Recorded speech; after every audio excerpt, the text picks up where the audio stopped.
요셉을 보면은 참 우여곡절이 많죠. 업앤다운이 올라갔다 내려갔다 하는 업앤다운이 많이 있는 그런 인생이라고 이렇게 살펴볼 수가 있습니다. 요셉은 야곱의 아들이죠. 아들의 11번째 아들로 사랑하는 라헬의 첫 번째 아들 요셉이 태어나서 먼저 난 형들 10명보다도 사랑받는 그런 아들이었습니다. 야곱의 아들을 총애를 받고 사랑받는 아들이었는데 근데 37장에 보면은 창세기 37장에 보면은 요셉은 자기 형들에게 배가 다는 형들에게 그만 팔려 나가죠. 노예로 팔려 나가는 그런 아픔을 겪습니다.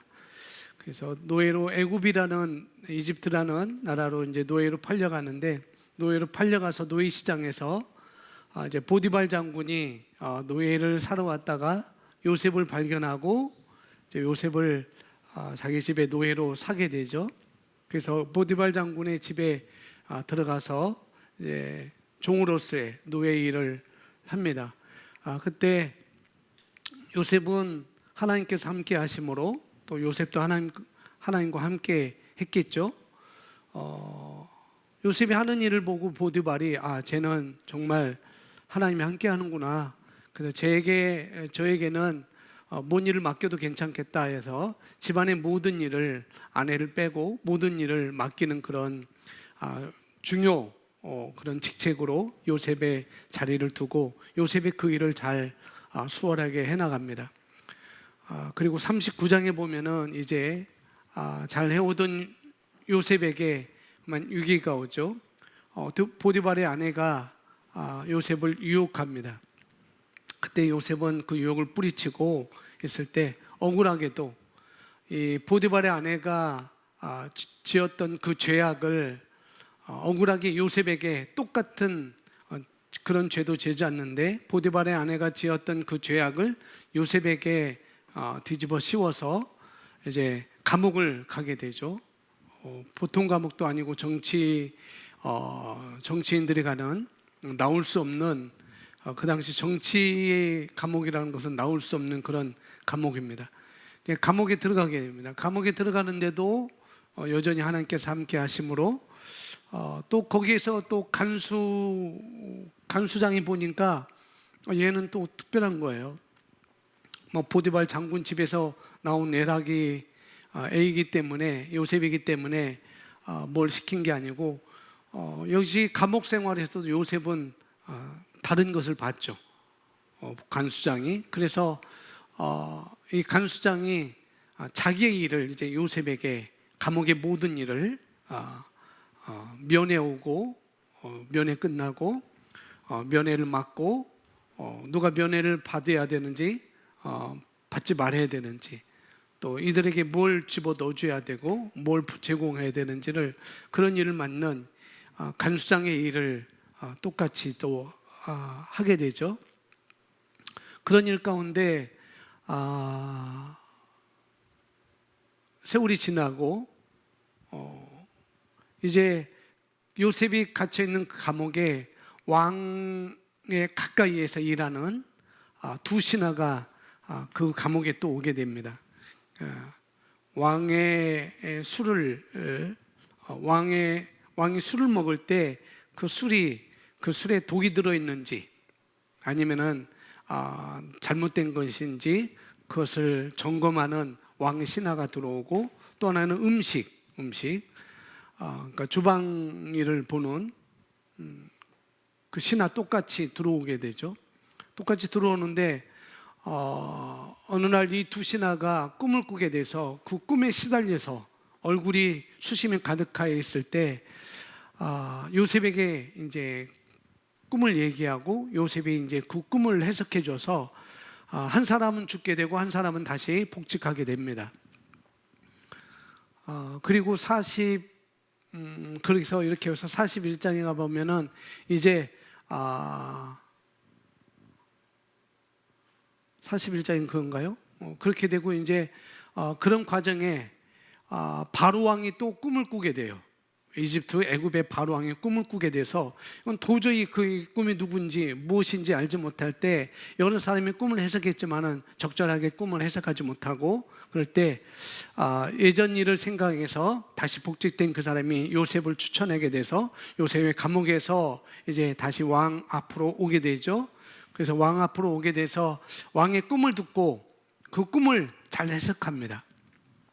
그리고 그 꿈에 대한 해석뿐만 아니라 그 꿈에 대해서 어떻게 대처를 해야 되는지 아주 지혜까지 잘 얘기를 해주니까 바로 왕이 그러면 이 일을 내가 해석했고 이 일을 내가 익히 알고 있으니까 그러면 이 일을 맡는 데서는 어느 누구보다도 내가 적절한 사람인 것 같다 해서 애굽에 다시 국무총리의 자리로 오르게 되는 거죠. 그러니까 우여곡절이 많은 거예요. 올라갔다 내려갔다 올라갔다 내려갔다 그런 인생을 살게 됩니다. 그러다가 그런 과정에 아직까지 형들에게 자기 형들에게 팔렸다는 그 마음의 상처 아직까지는 그게 남아있죠. 그래서 41장인가 42장에 보면은 이제 애굽도 이제 기근이 들고 가나안 땅도 기근이 들어서 이제 가나안 땅에 있는 사람들이 살아오고 곡식을 살아오고 그래서 자기 형제들 야곱도 이제 자기 아들들에게 우리도 이제 곡식이 떨어졌으니까 곡식을 사러 애굽에 곡식이 많이 있다 보니까 곡식을 사러 가라 해서 형들이 곡식을 사러 오죠. 형들은 애굽의 총리가 자기 동생 요셉인 줄 몰랐어요. 그러나 요셉은 자기 형들인 건 대번 알았죠. 너무 구걸하는 그 모습 속에서 뭐 마음도 아팠을 것이고 또 하면은 한편으로는 또 인간적으로는 통쾌했을 수도 있을 것이고 형들을 만나는 아직 마음의 상처도 치유되지 않는 상태에서 그런 마음의 상처를 준 형들을 만나게 되고 그리고 그 43장인가 그 이후로 보면은 이제 아버지 야곱을 만나게 됩니다. 어머니는 이미 자기가 노예로 팔려왔을 때 이미 죽었고 사랑하는 엄마는 죽었고 이제 아빠의 사랑을 받던 이 요셉이 아버지를 만나게 되죠. 그리고 쭉 지나서 이제 50장에 가면은 요셉이 이제 죽게 돼요. 죽으면서 유언을 합니다.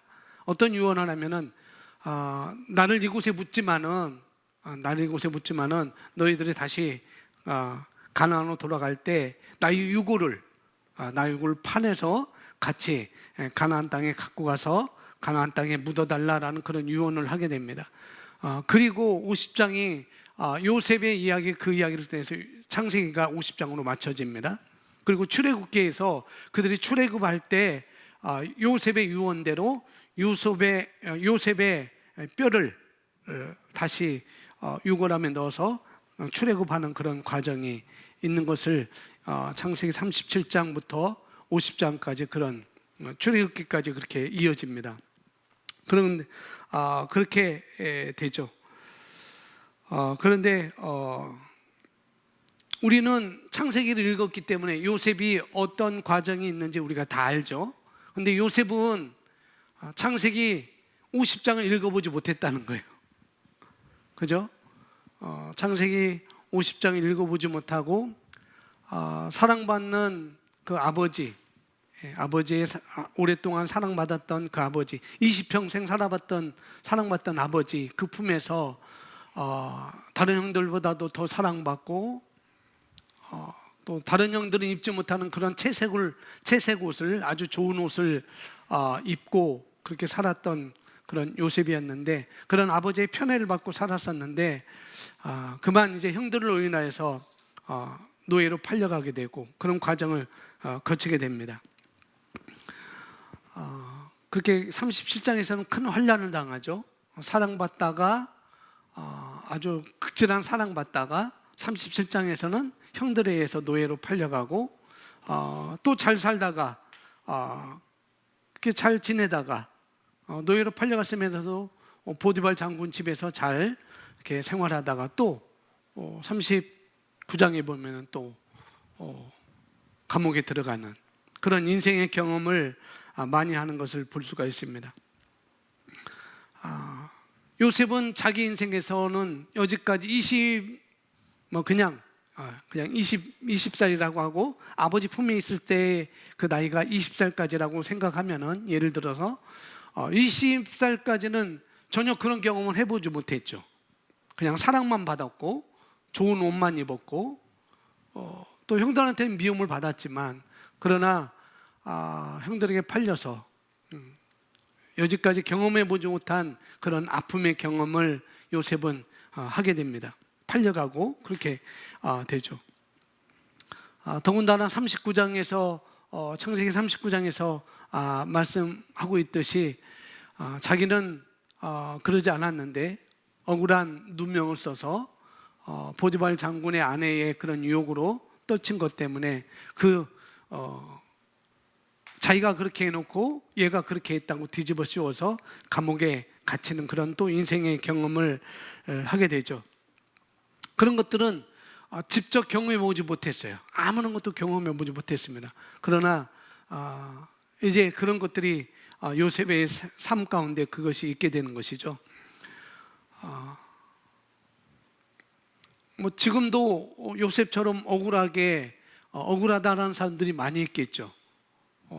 억울하게 지금도 그리스도이건 비그리스도이건 억울하게 구속되고 수감되고 누명 씌워서 가는 사람들도 지금도 여전히 있습니다. 그럼 참 억울하겠죠. 억울하는데 그러면 그리스도인들이 우리들이 그런 억울함에 있을 때,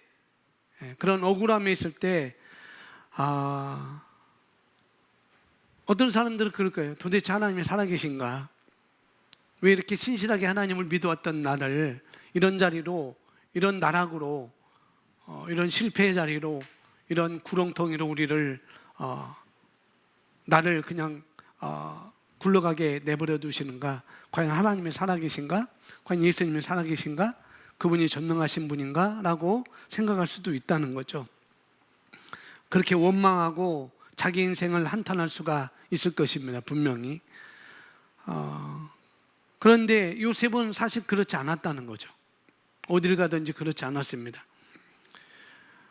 요셉의 이야기를 보면 그때마다 요셉 이야기를 하면서 그때마다 하나님께서 함께 하심으로라는 그런 반복적인 대꾸가 계속 나오고 있습니다. 어딜 가든지 하나님께서 함께 하심으로.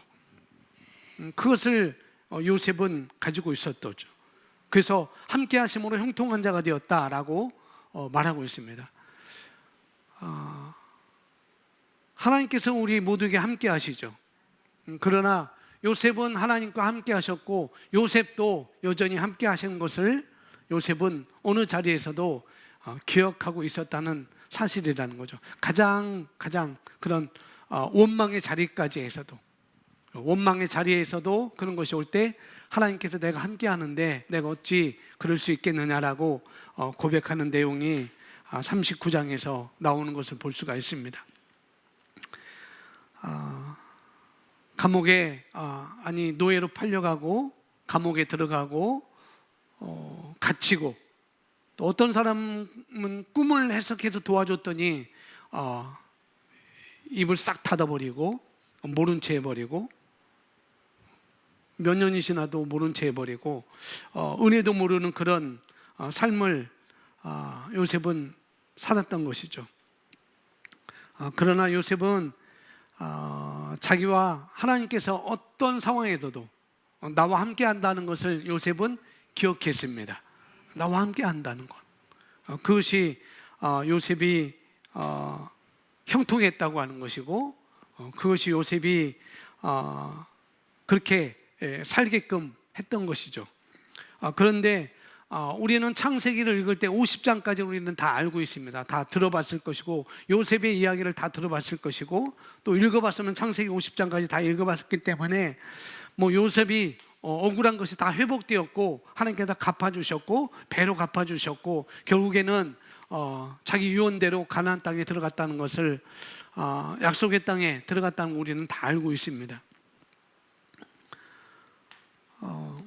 그래서 요셉이 뭐 억울했다, 뭐 억울하게 감옥에 갔다, 억울하게 팔려갔다, 뭐 그런 것에 우리는 감정이입이 되지 않습니다.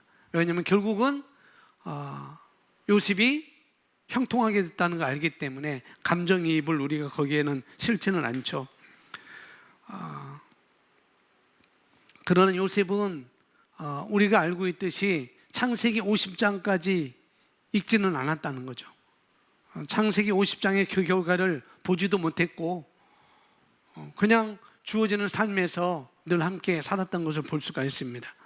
뭐 억울할 수도 있겠고 그렇지만은 제가 오늘 말씀의 실제 보기 전에 말씀드리고 싶은 것은 뭐냐면은 요셉의 인상은 37장에 있었죠. 37장부터 아주 팔려가고 39장에서 감옥에 갇히고 41장에서 총리가 되고 그 다음에 43장에서 형들이 마침내 자기에게 와서 잘못을 인정하게 되고 또 46장에는 아버지를 만나고 50장에서는 죽지만 결국은 나중에 출애굽기로 넘어가서 창세기뿐만 아니라 출애굽기까지 가서 결국에는 마침내 가나안 땅 유골이 묻혀지는 그런 경험을 요셉은 하게 됩니다. 그런 것을 볼 때 지금 저와 여러분의 인생은 몇 장이 될 수가 있느냐는 거죠. 어떤 사람은 37장이 될 수가 있을 것이고 억울하게 그렇게 형들에게 친족들에게 가족들에게 형제들에게 노예를 팔려가는 그런 억울함을 당할 수도 있고 또 어떤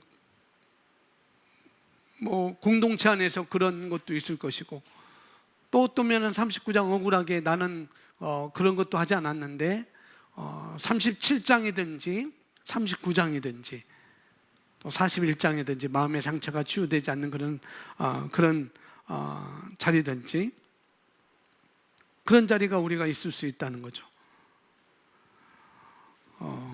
우리 인생은 37장에서 살 수도 있고요 39장에서 살 수 있어요. 어떤 사람은 37장에서 살 수 있고 39장에서 살 수 있고 또 41장에서 살 수 있는 사람이 있고 42장, 43장에서 살 수 있는 사람이 있고 또 50장에서 살고 있는 사람이 있을 것입니다. 다 그런 삶에서 우리가 살 수도 있다는 거죠. 그러나 우리가 기억할 것은 뭐냐면은 요셉은 계속해서 성실하게 하나님을 신뢰함으로 주변 사람들을 섬겼다는 것입니다. 어디를 가든지 하나님을 신뢰함으로 성실하게 주변 사람들을 섬겼기 때문에 드디어 41장에는 총리가 되는 그런 자리에 오르게 되죠. 그리고 43장에서는 형제들과 화해하게 되고 그 다음에 46장에 아버지를 만나고 이런 모든 과정에 끝까지 인내했던 요셉처럼 모든 과정이 있지만은 인내했던 요셉처럼 지금 너의 인생의 삶이 몇 장이든지 요셉 인생에 함께 견주어 볼 때면은 37장이든지 39장이든지 아니면 41장이든지 43장이든지 그런 인생을 살고 있다고 한다면 우리도 요셉처럼 뭐냐면은 요셉은 마지막을 알지 못했잖아요. 결국 마지막에 죽을 때는 그냥 내 유고를 가나안 땅에 갖고 가라는 그런 유언을 했지만은 그러나 저와 여러분은 지금 삶이 어떤 몇 장이든지 37장이든지 39장이든지 그 어느 장이든지 그러나 우리 마지막은 우리는 너무나 잘 알고 있잖아요. 요셉은 몰랐지만 우리는 너무나 잘 알고 있습니다. 그렇기 때문에 내 인생의 삶이 지금 어떠한 상황이 있든지 내 마지막은 내가 알고 있기 때문에 우리도 똑같이 우리는 요셉보다 더 내 삶을 성실하게 그런 삶이 있더라도 성실하게 주변 사람들 섬기면서 인내하면서 내 삶을 살아간다면은 우리는 영원한 삶이고 우리는 영원한 삶이 보장되어 있잖아요. 우리는 이 땅에 살지만은 결국 하나님 왕국에 살고 있는 자들이고 또 하늘에 속한 자들이고 또 이미 예수님께서 하신 일을 우리는 다 이 땅에서 누리고 살 수 있는 것이고 결국에는 우리가 하나님 품으로 예수님 품으로 가는 그런 뭐 천국이라면 천국, 우리가 그냥 기본적으로 알고 있는 천국 가는 것, 그런 거 우리는 다 알고 있기 때문에 결국에는 우리가 어떤 삶을 살고 있든지, 내가 몇 장의 삶을 살고 있든지 인내하면서 살 때 결국 우리는 마지막이 뭔지를 알고 있기 때문에 우리는 그대로 살 수가 없다는 거죠. 우리는 기쁨으로 사는 것이고, 인내함으로 사는 것이고, 감사함으로 사는 것이고, 그래서 원망하거나 거기서 나는 왜 이렇게 하나님은 살아계신가, 내가 과연 하나님의 자녀인가, 나는 왜 그렇지, 나는 왜 그렇지, 그렇게 살 것이 아니라 정말 하나님이 나와 함께 하심을 기억하고 감사하고 사는 것이죠. 그런 삶이 우리에게 필요한 것입니다. 아멘. 오늘 말씀의 실제 보겠습니다. 말씀의 실제 간단히 보고 마치겠습니다. 오늘 11일자 수요일, 제목 우리 함께 읽습니다. 시작. 예, 하나님과 함께하는 목적 있는 삶. 한마디로 우리 각자의 삶에 목적이 있다는 것입니다. 여기 있는 학생들도 삶의 목적이 있는 것이고, 누구나 다 삶의 목적이 있다는 것, 그걸 말씀을 하고 있습니다. 고린도후서 5장 17절 함께 읽습니다. 시작. 그런즉 누구든지 그리스도 안에 있으면 새로운 피조물이라. 이전 것은 지나갔으니 보라 새 것이 되었도다. 아멘. 거듭나게 되면 우리의 육체는 그대로이지만 우리의 영은 그리스도의 형상으로 재창조됩니다. 영적인 존재로 재창조된 것이죠. 예수님은 우리를 위하여 이것을 이루어 주셨습니다. 그분은, 예수님은 십자가 위에서 우리의 죄와 정죄의 자리를 대신하시고 그분의 생명과 의의 본성을 우리에게 주셨습니다. 이제 우리는 이 땅에서 목적 있는 삶을 살고 있습니다. 거듭났을 때 우리는 하나님과 함께하는 목적 있는 삶으로 다시 태어났습니다. 우리는 우리의 세상을 축복하는 하나님의 뻗은 손입니다. 아멘. 에베소서 2장 10절 말씀 보면은 그런 말씀입니다. 우리는 그의 만드신 바라 라고 말씀하고 있잖아요. 우리를 만드셨는데 왜 만들었는가? 그에 대해서 그분의 선하신 일을 위해서, 선하신 일을 이루기 위해서 우리를 만드셨다고, 우리가 그렇게 지음받았다고 말씀하고 있습니다. 그래서 하나님께서 우리 인생에 목적을 가지고 계시다는 것, 저와 여러분의 인생의 목적을 갖고 계십니다. 하나님께서는 하나님께서 하시는 모든 일은 모두 다 목적이 있습니다. 우리를 구원한 것도 목적이 있고, 오늘 말씀에 여기 첫 번째 단락, 두 번째 단락, 하나님께서 하시는 목적이 무엇인지 우리에게 보여주고 있습니다. 예수님께서 요한복음 10장 10절 말씀에 우리가 잘 알고 있는 것, 예수님께서 하신 말씀이죠. 도둑이 오는 것은 도둑질하고 죽이고 멸망시키는 것뿐이지만 내가 온 것은 양으로 생명을 얻되 더 풍성히 얻게 하려는, 예수님도 오신 목적을 충분히 말씀하셨죠. 그리고 요한일서 3장 8절 말씀 보면은 하나님의 아들이 나타나신 것은 마귀의 일을 멸하라 하심이라. 예수님이 오신 목적을 충분하게 말씀해 주셨어요. 그리고 누가복음 19장에도 그런 말씀이 있습니다. 누가복음 19장에도 어떤 말씀? 예수님께서 오신 것은 잃어버린 자를 찾아서 구원하려 하심이라라고 말씀하고 있습니다. 그러니까 예수님께서 오신 목적이 분명하죠.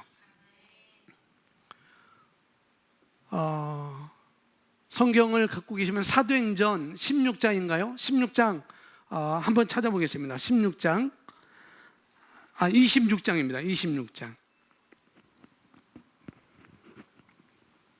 사도행전 26장 18절, 16절, 17절, 18절. 사도행전 26장 18절, 16절부터 18절까지. 찾으신 분, 나는 목소리가 커요, 그러신 분이 읽어주세요.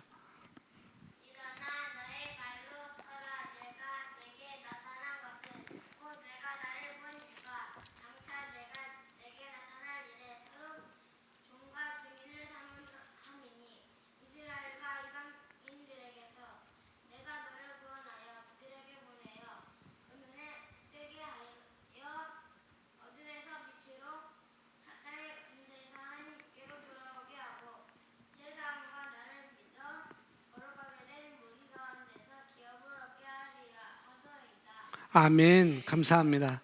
이건 무슨 말씀이냐면 사도 바울이 예수님을 만났을 때 이제 사도행전 26에서 사도 바울이 내가 예수님을 어떻게 만났는지 그리고 나를 어떤 목적으로 부르는지를 사도 바울이 이야기하는 것입니다. 그 15절에 보면 내가 대답하되 주님 누구시나이까 주께서 이르되 나는 내가 박해하는 예수라 라고 이렇게 사도 바울을 찾아왔던 예수님을 말하고 있죠. 그리고 사도 바울이 어떤 일을 할 것인지 16절, 17절, 18절에서 말씀해 주고 있어요. 예수님도 목적 있는 삶을 가지고 이 땅에 오셨고 사도 바울도 목적 있는 삶을 가지고 이 땅에 오셨고 하나님께서 그를 부르셨고 역시 우리도 이 시대에 이 땅에 이곳에 목적 있는 삶을 살라고 우리를 구원해 주시고 불러주셨다는 거죠. 그래서 하나님은 하신 일은 다 목적이 있게 하셨습니다. 예수님도 보내실 아들 예수님도 목적 있게 보내셨고 사도 바울도 사도뿐만 아니라 모든 제자들도 다 그런 목적 있는 삶을 살도록 그들을 부르셨고 역시 우리도 목적 있는 삶을 살도록 부르셨다는 거죠. 그래서 우리는 하나의 목적을 위해서 우리는 부름을 받았고 거듭났습니다. 그게 무엇인지 다음 보겠습니다. 우리의 마음을 주님께 드리기 전에 우리가 어떤 사람이었는지는 중요하지 않습니다. 다른 사람들이 우리의 삶을 보며 의미 없는 인생이라 생각할지라도 상관없습니다. 오늘날 우리는 하나님과 함께 권세를 가지고 있는 자입니다. 그리스도 안에 있는 우리의 새로운 운명을 이해하고 인식하고 그 가치를 아십시오. 우리의 새로운 운명, 목적 있는 삶. 우리는 오늘 본문 구절에서 이전 것은 지나갔으니 보라 새 것이 되었다라는 부분을 읽었습니다.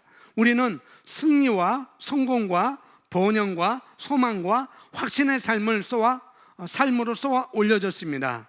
그러나 이것이 전부는 아닙니다.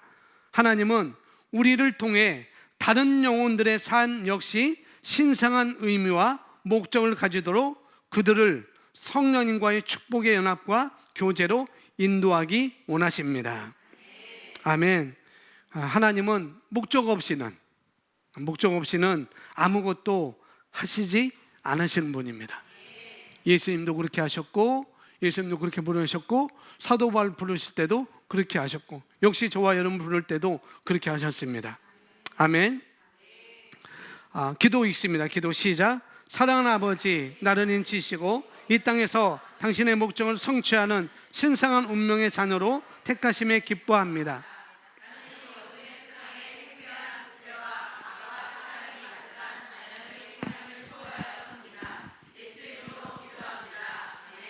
아멘. 이 목적 있는 사람이 우리 한 사람 한 사람 심령에 세워지기를 바랍니다. 그래서 마태복음 6장 33절에 우리의 목적에 대해서 말씀하고 있죠. 내 인생의 목적. 그게 뭐예요? 너희는 먼저 그의 나라와 그 일을 구하라. 그러면은 여기 나오는 나머지 성공, 승리, 번영, 소망 이런 것들은 우리에게 다 이미 주어졌습니다. 그것만 주어진 게 아니라 먼저는 그의 나라와 그 일을 구하는 것. 하나님의 뜻을 구하는 거죠. 하나님의 뜻은 잃어버린 자를 찾아서 구원을 얻게 하는 것. 예수님이 그러하셨듯이 우리가 그런 삶을 사는 것이죠. 영혼을 이겨오고 영혼을 구원하고 영혼을 구원할 뿐만 아니라 거기서 끝나는 게 아니고 영혼을 구원할 뿐만 아니라 그 영혼을 양육해서 또 제자를 만들어서 또 제자를 세울 수 있는 그런 자리까지 우리가 부름을 받았다고 우리가 그런 목적 있는 삶이 우리에게 주어졌다는 것입니다. 그냥 영혼 구원만 아니라 나는 영혼 구원만 하면 돼 그게 아니고 그 영혼을 성장시켜서 제자가 되도록 하는 것. 그런 목적 있는 삶이 저와 여러분에게 주어진 것입니다. 그래서 하나님과 함께하는 목적 있는 삶이 우리에게 주어졌습니다. 아멘. 감사합니다.